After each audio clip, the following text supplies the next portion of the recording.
권력 중심으로 나아가고자 했던 후계자 김정일에 의해 엄청난 참극이 벌어집니다.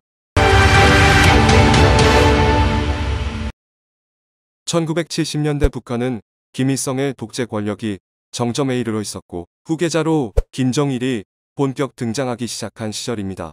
독재 권력의 정점이란 전체주의와 사회주의가 전복 불가능한 수준이었다는 뜻입니다. 이런 가운데 1976년 8월 18일 권력 중심으로 나아가고자 했던 후계자 김정일에 의해 엄청난 참극이 벌어집니다. 판문점 도끼 만행 사건입니다. 경로한 미국은 북한과의 실제 교전까지 염두에 두고 미르나무를 제거하기 위한 폴버니언 작전을 수립했습니다. 폴버니언은 미국 전설에 등장하는 거구의 나무꾼 이름입니다. 폴버니언 작전 실행 직후 유엔군은 데프콘2를 발령하였으며 미국 본토에서 핵무기 탑재가 가능한 F-111 전투기 20대가 한반도로 긴급 파견되었고 괌에서는 B-52 폭격기 세대, 오키나와 카데나 미공군 기지에서 이륙한 F-424대가 한반도 상공을 선회했습니다. 또한 함재기 65대를 탑재한 미해군 제7함대 소속 항공모함 미드웨이호가 순양함 등의 중무장한 호위함 5척을 거느리고 동해를 북상하여 우리 해역 인근에 배치되었습니다. 소련도 중공도 놀랐고 김일성은 더욱 놀랐겠죠. 결국 김일성은 다급히 사과했고 확전은 발생하지 않았습니다. 당시 참혹하게 전사한 주한미군 경비 중대장 조지 보니파스를 기리는 의미로 파주에 있는 주한미군 기지의 명칭을 캠프 보니파스로 바꿨습니다. 우리나라는 어떻게 대응했을까요?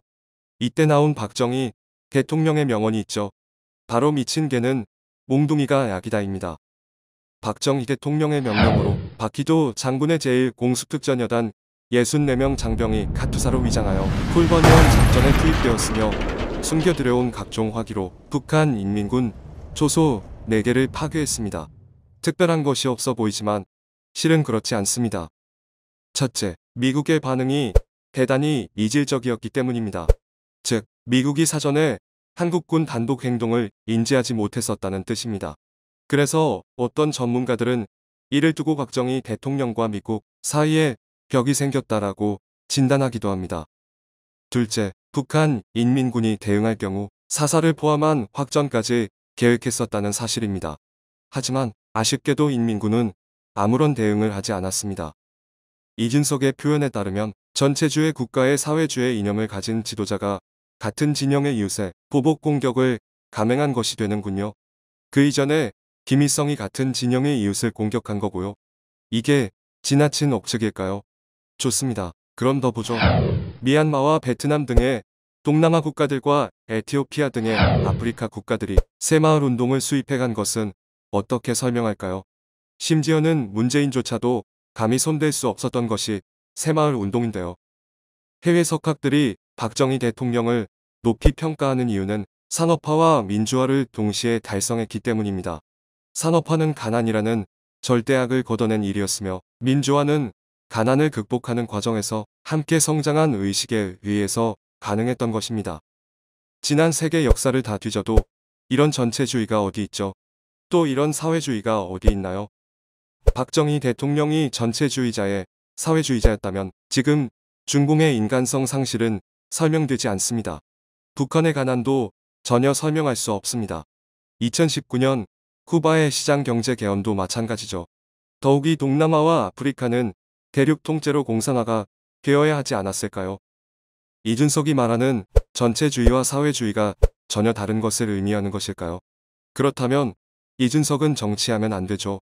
무려 당대표를 하겠다는 작자가 사상과 이념에 대한 기본적인 소양조차도 갖추지 않고 있다는 게 말이 되나요? 탄핵은 사기였다라고 주장하는 사람들은 좌파가 아닙니다. 선거는 부정이었다라고 말하는 사람들도 좌파가 아니죠. 적지 않은 비율로 이준석이 대표하겠다는 당의 당원일 것이며 거의 100%의 비율로 주권을 행사하는 유권자입니다. 이런 주권자를 천시하고 경멸하는 태도의 이준석이야말로 시뻘건 빨갱이 아닌가요? 그리고 빨갱이는 반드시 전체주의에 귀속되므로 이준석이 전체주의자네요. 하는 짓을 보면 딱 공산당이잖아요. 박정희 대통령은 세계 역사를 통틀어 뒤집어봐도 손에 꼽을 만큼 훌륭한 지도자였습니다. 박정희 대통령은 애국애족, 애민의 진정성을 가진 참 보수이자 참 진보였습니다. 사회주의와 진보는 가장 먼 개념입니다. 그러니 좌파는 진보가 아닙니다. 혹시라도 이준석이 사회주의와 진보를 동일시한 거라면 이 역시도 정치인으로서의 소양은 빵점인 거죠. 사상과 이념에 대한 고찰이 조금도 없다는 의미입니다.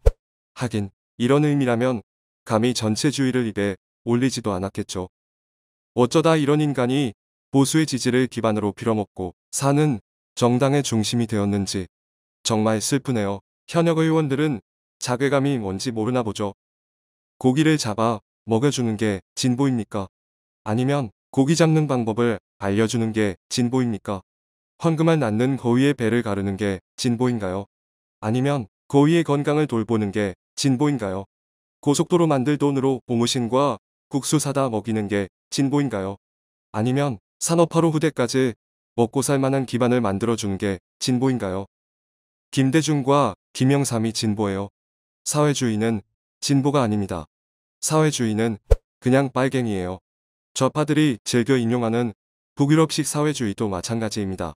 특별한 무언가가 있는 게 아니라 그냥 마르크스가 주창한 사회주의의 분류에 지나지 않습니다. 공산주의란 공거산, 즉 공동으로 생산하여 공동이 관리하는 것입니다. 일할 필요가 있나요? 내가 일을 하지 않아도 누군가는 나를 대신하여 일할 테고 나는 그것을 나눠받으면 되는데요. 하지만 너도 나도 아무도 일하지 않으면 굶겠죠. 국가는 벌어들이는 게 아무것도 없겠죠. 이래서 강제성이 부여됩니다. 이를 강제노동이라고 하죠. 민중 탄압이 반드시 나오겠죠. 민중은 반발하겠죠. 국가는 어떻게 할까요? 독재하는 겁니다. 빈부격차 없이 다 잘 먹고 잘 사는 세상. 이런 공산주의가 절대 실현될 수 없다는 것은 지금 당장 증명할 수 있습니다. 대개문에게 혈연도 지연도 아닌 생판남에게 가진 것의 절반을 나눠주자라고 하면 뭐라고 할까요? 이런 공산주의에 귀속되는 것이 사회주의입니다. 사회주의는 공산주의로 나아가기 위한 과도기적 단계를 의미하는 이념입니다. 공산주의는 이 단계에서 국가사멸 작업이 진행되어야 한다고 말합니다.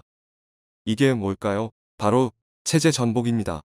더욱이 레닌의 방법론에 의하면 단순한 전복이 아니에요. 자본주의의 싹을 뽑고 태워서 자본주의로의 재전복 가능성까지도 모두 말살하는 것. 이것이 바로 과도기적 공산주의, 즉 사회주의 사회의 달성 목표입니다. 하지만 이러한 과도기적 단계가 종료된 사회는 없습니다. 공산주의는 결코 실현될 수 없기 때문이죠. 이러니 중공과 북한 등의 사회주의 사회가 꼭 공산주의는 반드시 실패한다의 증거가 되는 겁니다. 박정희 대통령의 산업화가 이런 사회주의 따위와 비견되어서 될 일인가요?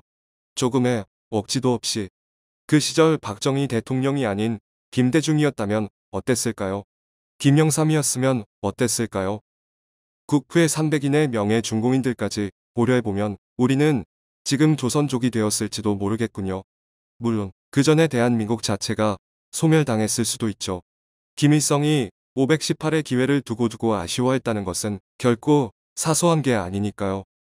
오늘날 대한민국과 우리 국민의 존재 근본이 박정희 대통령의 산업화에 있다는 뜻입니다.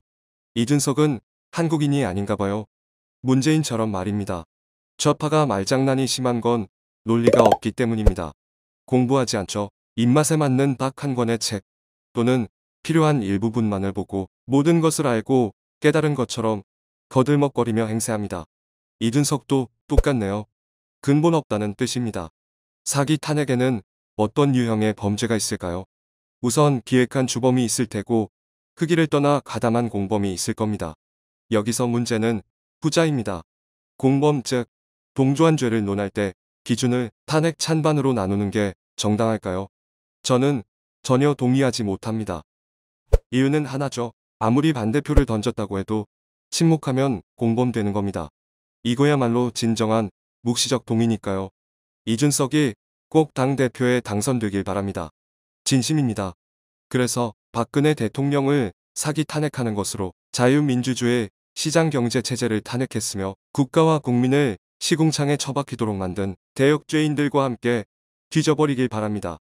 한 가지 꼭 명심합시다. 우리도 공범이 될 수 있다는 사실 말입니다.